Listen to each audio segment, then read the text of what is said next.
students, welcome to the next session of our subject auditing। और इससे पीछे पहले के वीडियो में हम लोगों ने जो टॉपिक डिस्कस किए थे that was basic of auditing. उसके अलावा मैं आपको लास्ट वीडियो अगर आपने देखे हो तो आपको आइडिया होगा about the last topics we discussed हमने पिछली जूम मीटिंग में। और इस पिछले दो वीडियोस जो अभी तक अपलोड हो चुके हैं उसमें इन सभी टॉपिक्स को, जिसमें basic of auditing, meaning of auditing, definition of auditing, characteristics and principles of auditing, इन सब टॉपिक्स को डिस्कस किया था। आज हमारा नेक्स्ट टॉपिक जो कि स्कोप ऑफ ऑडिटिंग, आज हम इस टॉपिक को कंटिन्यू करने जा रहे हैं। और स्कोप ऑफ ऑडिट क्या है, स्कोप क्या है ऑडिट का, कौन कौन से फील्ड में, कौन कौन से एरिया में ऑडिटिंग का स्कोप है। तो आप देख रहे हैं इसमें स्क्रीन शेयर में, the scope of audit is increasing with the increase in the complexities of the business. Audit का scope day by day business की कॉम्प्लेक्सिटीज़ जैसे जैसे बढ़ती जा रही है वैसे ही ऑडिट का स्कोप भी डे बाय डे इंक्रीज हो रहा है। It is said that long range objectives of an audit should be to serve as a guide to the management future decision. ये कह रहा है कि said that long range objectives of an audit, audit का long range objective क्या होना चाहिए, to serve as a guide to the management future decision. Today, most of the economic activities are largely conducted through public finance। जैसा कि आप सभी जानते हैं कि आज की डेट में, आज के समय में इकोनॉमिक एक्टिविटीज़ जो बेसिकली कंडक्ट की जा रही है, नए नए वेंचर्स को सेटअप किया जा रहा है, वो पब्लिक फाइनेंस के थ्रू किया जा रहा है, पब्लिक ऑर्गेनाइजेशंस की फॉर्म में किया जा रहा है। So the scope of audit encompasses verification of accounts. इसीलिए ऑडिट के स्कोप में क्या हम लोग कवर कर रहे हैं, verification of accounts with an intention of giving opinion on its reliability. Why one is verifying the accounts with an intention of giving opinion. एक ऑडिटर उसके बाद अपने अकाउंट्स को वेरीफाई करने के बाद अपने ओपिनियंस को प्रोवाइड कर सके कि वेदर जो फाइनेंशियल स्टेटमेंट्स बनाए गए हैं क्या वो रिलायबल हैं या नहीं है। It should be remembered. लेकिन अभी आप लोगों ने पढ़ा ऊपर की पैराग्राफ में, आप देखें, the scope of audit is increasing with the increase in the complexities of the business. जैसे जैसे बिजनेस की कॉम्प्लेक्सिटीज, बिजनेस का लेवल बढ़ रहा है वैसे वैसे ही ऑडिटिंग का लेवल भी इंक्रीज हो रहा है। तो इसमें नए नए कंसेप्ट भी इवॉल्व हुए हैं, अराइज हुए हैं, जैसे tax audit, management audit and operations audit has further led emphasis on its adoption on a wider scale. Actually the primary audit objective of detection of fraud in the beginning has now shifted to the determination of the fairness and authenticity of reported financial position together with the detection and prevention of errors and fraud। तो यहाँ पर मैं यही कहना चाहूँगा कि अब जो है, जो प्राइमरी ऑडिट ऑब्जेक्टिव है फ्रॉड को डिटेक्ट करने का, वो अब वहाँ से केवल डिटेक्शन से शिफ्ट हो गया है। वो अब कहाँ पर आ गया है, now shifted to the determination of the fairness and authenticity of the reported financial position. जो फाइनेंशियल पोजीशन रिपोर्ट की गई है क्या वो फेयर है या नहीं है, ऑथेंटिक है या नहीं है। This has vastly enhance the scope of auditing. ये ऑडिटिंग के स्कोप को वास्टली एनहांस कर चुका है। To meet with the rules and regulations are being framed in all the countries of the world for conduct of independent and professional audit. Auditor को क्या क्या check करना होता है? An auditor has to certify the correctness of the books of accounts and to detect the errors.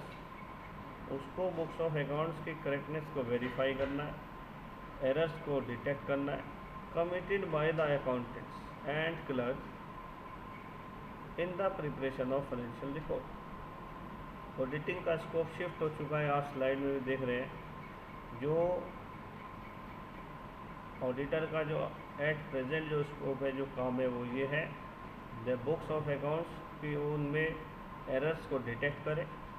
जो errors हो सकता है अकाउंट्स को क्रिएट करते समय, बनाते समय क्लर्क और अकाउंटेंट्स के थ्रू हो गई। It is of course true that if this verification is not conducted in a proper and satisfactory manner, the results thus obtained would be wholly unreliable.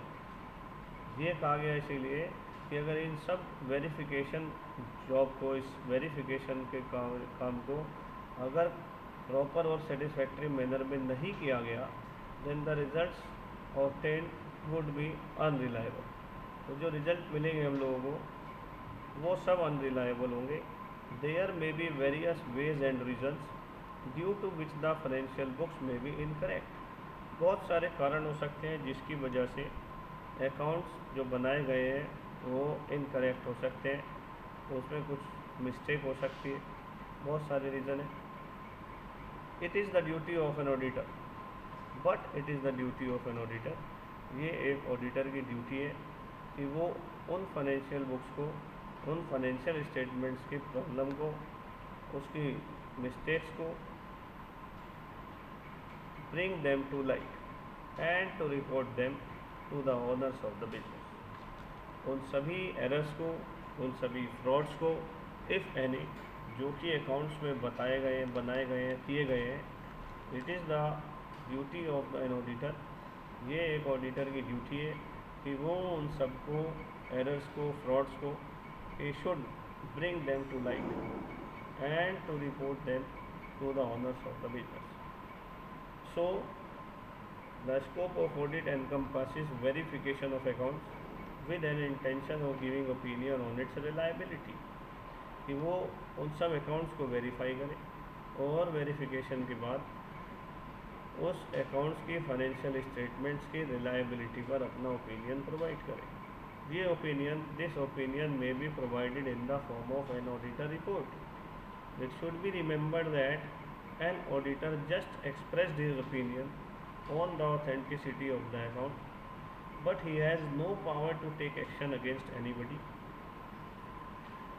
वो केवल अकाउंट की ऑथेंटिसिटी पर opinion express कर सकता है, but he has no power to take action against anybody. If any person is involved in the unfairness of the accounts, the auditor has no power to take action against him or them. इसीलिए बोला गया है in this regard, it is said that an auditor is a watchdog but not a bloodhound. कि auditor केवल watch dog बताया गया इसमें। ये एक इम्पॉर्टेंट क्वेश्चन भी है, आप लोगों के एग्ज़ाम्स में बहुत आया करता था। तो आपका मल्टीपल चॉइस क्वेश्चन बेस्ड हो गया आपका पेपर पैटर्न, लेकिन जब तक आपका वो पैटर्न एक्सप्लेन यानी डिस्क्रिप्टिव वाला था, ये एक अच्छा क्वेश्चन था, मोस्ट इम्पॉर्टेंट क्वेश्चन हुआ करता था। An auditor is a watch dog but not a blood hound, do you agree, explain. तो यहाँ पर यही बताया गया that an auditor has no power to take action against anybody, he can just express his opinion regarding the accounts prepared by the organization, regarding the authenticity, regarding the reliability of the accounts prepared by the organization, but he has no power to take action against anybody. So in this regard, it is said that an auditor is a watchdog but not a bloodhound. वो केवल उस अनरिलायबिलिटी को, unfairness को, अनऑथेंटिसिटी को, fraud को, error को केवल express कर सकता है, but he can't take action against the person और persons involve in this process. That's why auditor is called a watch dog but not a blood hound. What is the scope of auditing? Legal requirements. जैसा कि आपने पिछली slides में भी पढ़ा है student, कि पब्लिक डिपॉजिट के केस में, पब्लिक फंड्स के केस में audit is a mandatory process. That's why due to the point आज के समय में ऑडिट करना एक लीगल रिक्वायरमेंट है।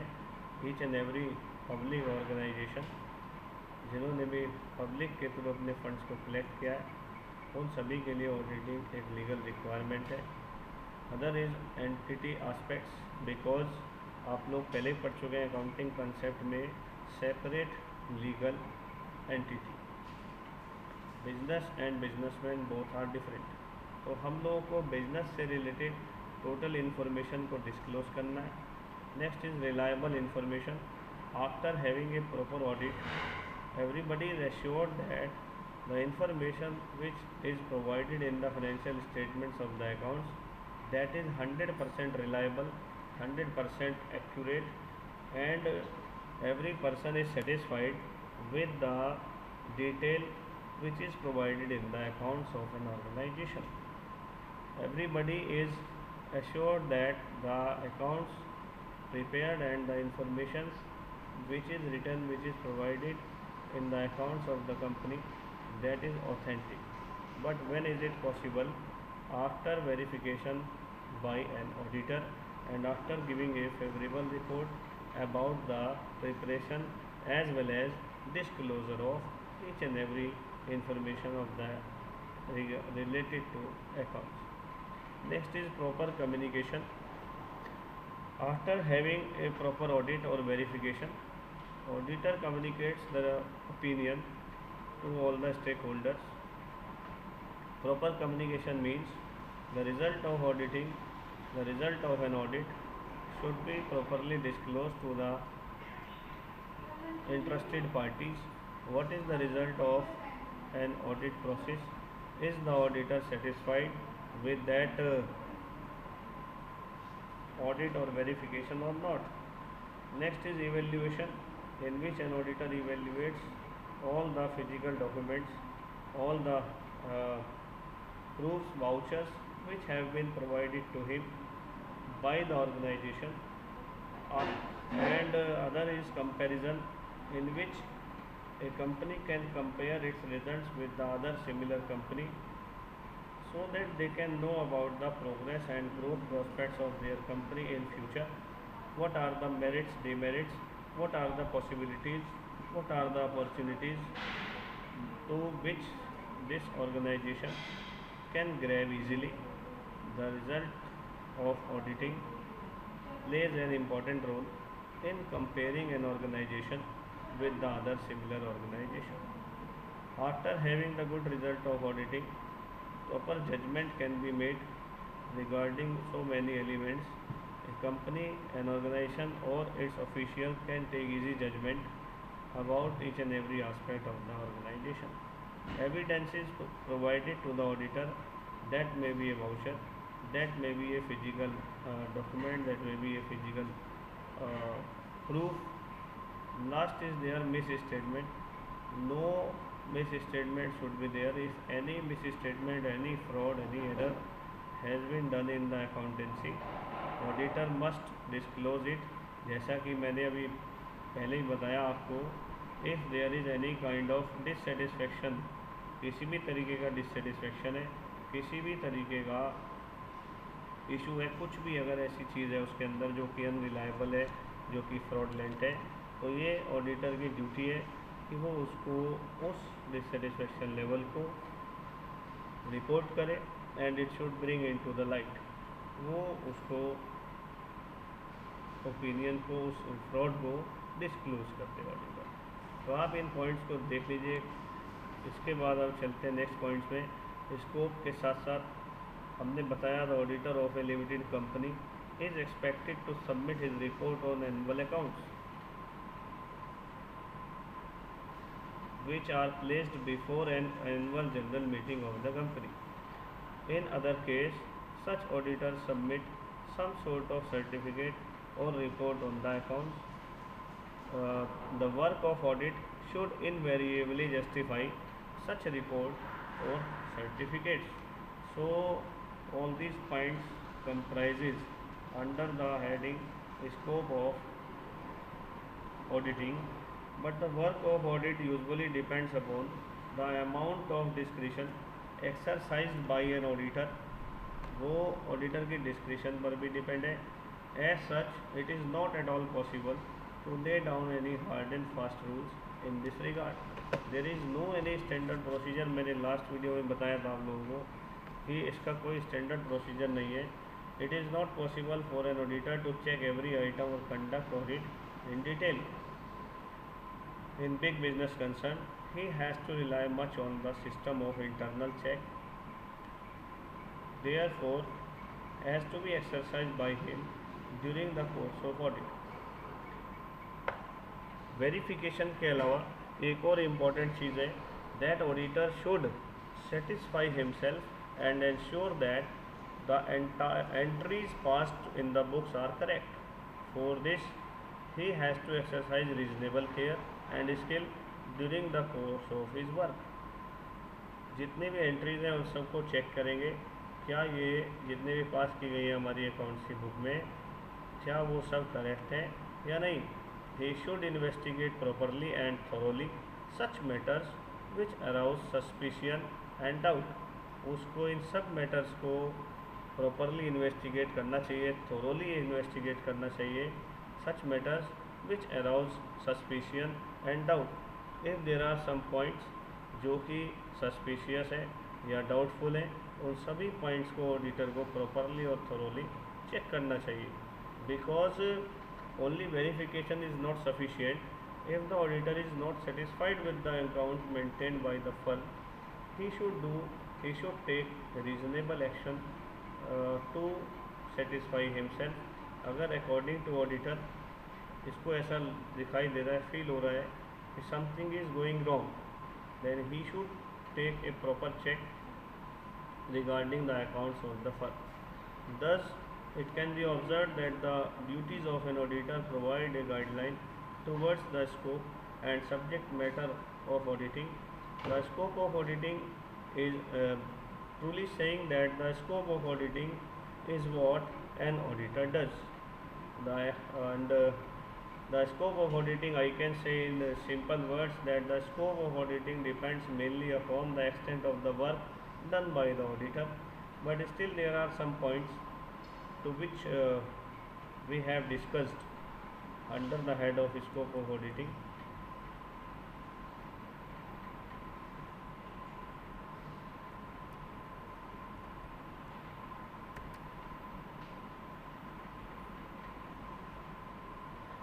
Next topic is object of auditing. Objects of auditing आप देख रहे हैं there are 3 types of objects of auditing. I have classified all these objects into 3 categories.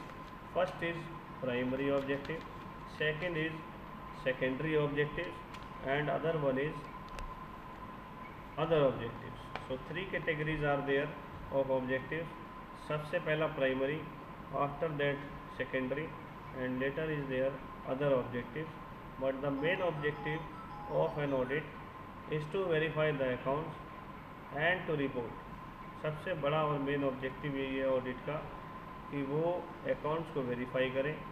जो भी जिस फर्म के अकाउंट्स को आप ऑडिट करने जा रहे हैं, that is the first duty of an auditor कि वो उन अकाउंट्स को वेरीफाई करें and to report whether the balance sheet and the P&L account have been drawn properly according to the rules and laws of the land. वो ये चीज़ check करेंगे साथ साथ कि जो भी अकाउंट्स मेंटेन किए गए हैं क्या उसमें एप्लीकेबल रूल्स और लॉ को अप्लाई किया गया है या नहीं. Such verification of accounts and reporting to the management are important factors for promoting efficiency and accuracy in the maintenance of accounts so that the owners of a business may get accurate information about the financial condition of their business. So the verification of account is done to see if they are correct, complete and in conformity with the law. हमारे accounts का verification ये सब चीज़ों को check करने के लिए भी होना चाहिए क्या वो सभी करेक्ट हैं complete है और as well as they are properly in conformity with the law. For this purpose, an auditor has to discover errors and fraud. So these are three type of objective: primary, secondary and other objective.